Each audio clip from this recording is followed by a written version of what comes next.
बढ़ते रहेंगे एक कदम, ना कभी आराम करेंगे। जनता की सेवा में सुबह शाम करेंगे। वादा करते हैं पूरा कसाब पंचायत ग्रामवासियों से, दिखावा नहीं, हम काम करेंगे, हम काम करेंगे। Mix by Vinod Singh.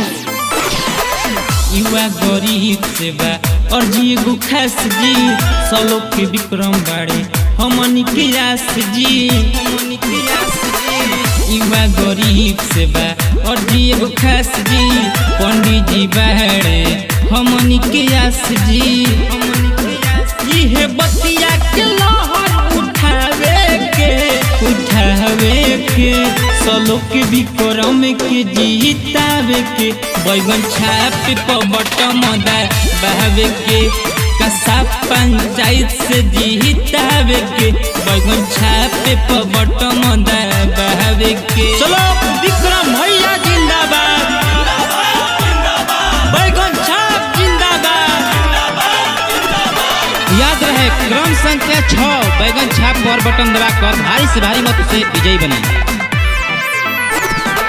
दीजा मौका एगो करी है विकास जी, सुख दुख के साथी हमें दिए सबके साथ जी, सुख दुख के साथी हमें दिए सबके साथ। मानी जा बातें निकल भैया, सबकी परेल पंडित जी पैया, अब की विजय के बिल्कुल बजावे के,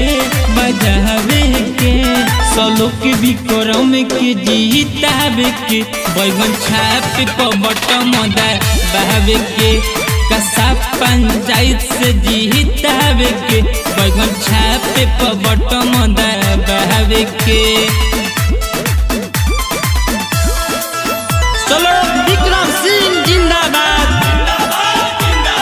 बैगन छाप जिंदाबाद, कसाब पंचायत के जनता जिंदाबाद। गरीब लाचार के हमें सहारा, यही से सलोक विक्रम हमें सबके प्यारा, यही से रणवीर सिंह हमें सबके प्यारा। ये जनता से विनती बयाज जी, सब मुखिया के माथा पताज जी, बहकावा में केहू के नया सलो के विक्रम के जीतावे के, बैगन छापे पबट मदा बहावे के, कसाब पंचायत से जीतावे के, बैगन छापे पबट मदा